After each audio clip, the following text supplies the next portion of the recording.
Hi అండి. అందరూ ఎలా ఉన్నారు? నేనైతే చాలా బాగున్నానండి. మీరు ఎలా ఉన్నారో కామెంట్ సెక్షన్‌లో తెలియచేయండి. నేను ఈరోజు బెండకాయ గ్రేవీ కర్రీ చూయించబోతున్నాను. బెండకాయలు శుభ్రంగా కడిగేసి గుడ్డపెట్టి తుడిచేసుకొని ముక్కలుగా కట్ చేసి పెట్టుకోండి. ఒక కళాయిలో కొద్దిగా నూనె వేసుకొని అందులో కొంచెం పసుపు వేసుకోండి. ఈ బెండకాయల్ని అందులో వేయించుకోవాలండి. లో ఫ్లేమ్‌లో పెట్టుకొని కర్రీలో బంక రాకుండా జిగురు రాకుండా ఉండటం కోసం ఇందులో ఫస్ట్ పసుపు వేసిన ఆయిల్లో కొంచెం సేపు వేయించుకుందాం. ఇలా వేయించుకొని పెట్టుకుంటే కర్రీలో ఎక్కువగా జిగురు రాకుండా ఉంటుందండి. లో ఫ్లేమ్లో పెట్టుకొని కొంచెం సేపు అలా వేయించుకోవాలి ఆయిల్లో.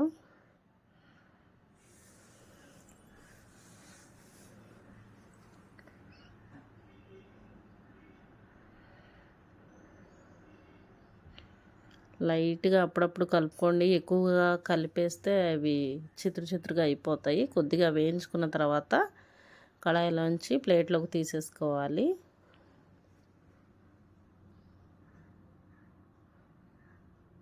ఇప్పుడు ఇంకొద్దిగా ఆయిల్ వేసుకొని కొద్దిగా తాలింపు గింజలు వేసుకోవాలండి.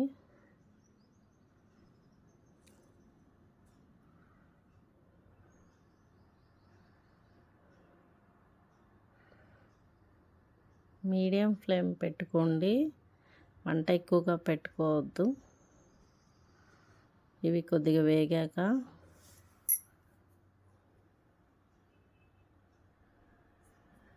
రెండు పచ్చిమిర్చి, రెండు చిన్న ఉల్లిపాయలు కట్ చేసి పెట్టుకున్నానండి. తాలింపు గింజలు వేగాక ఇవి అందులో వేసుకొని దోరగా వేయించుకోవాలి. గంటతో తిప్పుకుంటూ దోరగా వేయించుకోండి.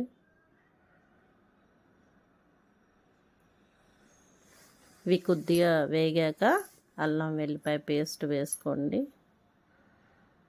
అది పచ్చివాసన పోయే వరకు ఆయిల్లో మగ్గించుకోవాలి. కొత్తగా చూస్తున్న వాళ్ళు నా ఛానల్ని సబ్స్క్రైబ్ చేసుకోండి. అలాగే పక్కన ఉన్న బెల్ సింబల్ని ప్రెస్ చేయండి. దాని ద్వారా నేను కొత్తగా వీడియోస్ పెడితే మీకు నోటిఫికేషన్ రూపంలో వస్తాయి. సబ్స్క్రైబ్ చేసుకోండి ఫ్రెండ్స్. కొద్దిగా పసుపు వేసుకోండి. అల్లం వెల్లిపాయ పేస్టు వేగిన తర్వాత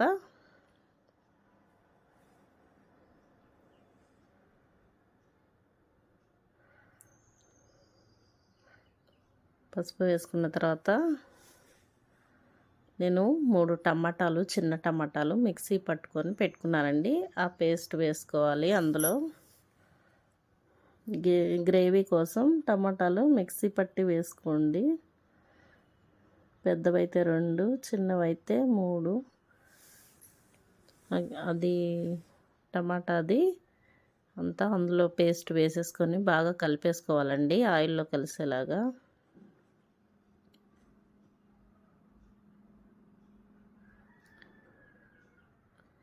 ఇప్పుడు జీలకర్ర పొడి వేసుకోవాలి. అది కొంచెం మగ్గాక జీలకర్ర పొడి వేసుకొని ఆ తర్వాత ధనియాల పొడి, అలాగే దాన్ని బాగా కలుపుకోవాలండి. మంట మాత్రం చిన్నగా పెట్టుకోండి, పెద్ద మంట పెట్టద్దు.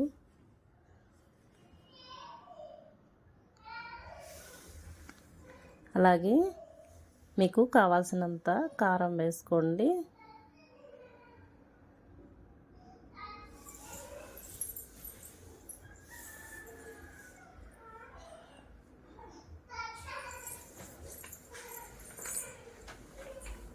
కారం వేసుకొని మొత్తం బాగా కలుపుకోవాలండి.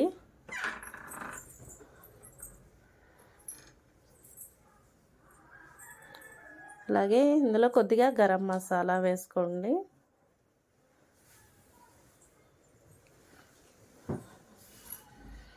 గరం మసాలా వేసేసుకొని ఫైనల్గా కలిపేసుకోవాలి.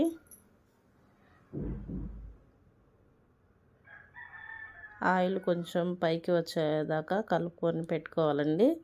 ఇప్పుడు ఇందులో 2 స్పూన్లు చిన్నవైతే 2 స్పూన్లు, చిన్నవైతే 3 స్పూన్లు, పెద్దవైతే 2 స్పూన్లు పెరుగు కలుపుకొని అందులో వేసేసుకోండి గ్రేవీలో.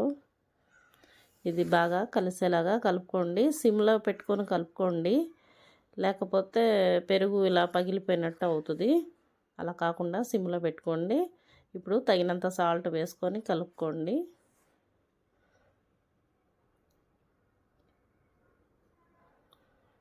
బాగా కలిపేసుకోవాలి గ్రేవీ.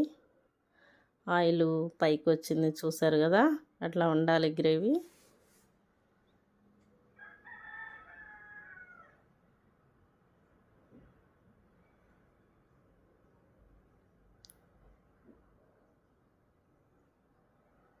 గ్రేవీని ఒకసారి కలిపేసుకున్న తర్వాత ఇందులో వేయించి పెట్టుకున్న బెండకాయ ముక్కలు వేసేసుకోండి.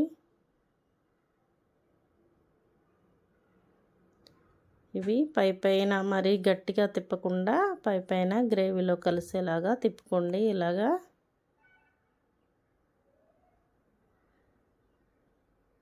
ఇప్పుడు ఇందులో గ్రేవీకి సరిపడినంత వాటర్ వేసుకోండి.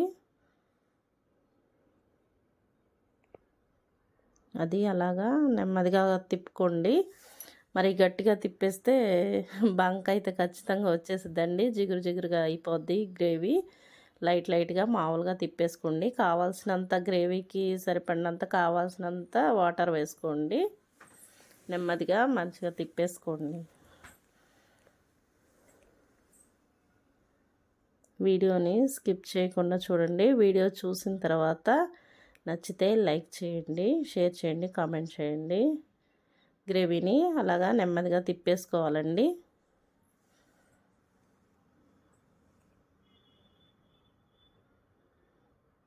బెండకాయ కాబట్టి ఖచ్చితంగా కొంచెమైనా జిగురు వస్తుందండి. మరి ఎక్కువగా తిప్పేసుకోకుండా పైన తిప్పేసేయాలండి. మూత పెట్టి ఒక 5-7 మినిట్స్ అలాగా ఉడికించుకోవాలి. చూసారు కదా, ఆయిల్ ఇలా పైకి రావాలి.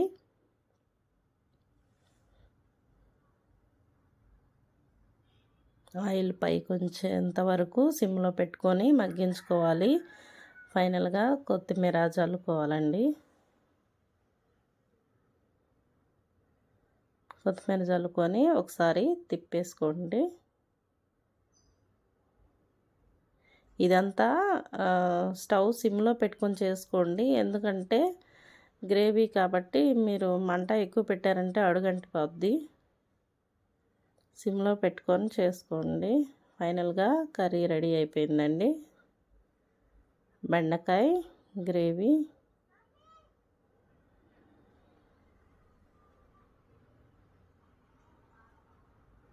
చూసారు కదండి. ఎవరైనా నచ్చితే లైక్ చేయండి, ఒక లైక్ ఇవ్వండి. తప్పకుండా ట్రై చేయండి. Thank you for watching.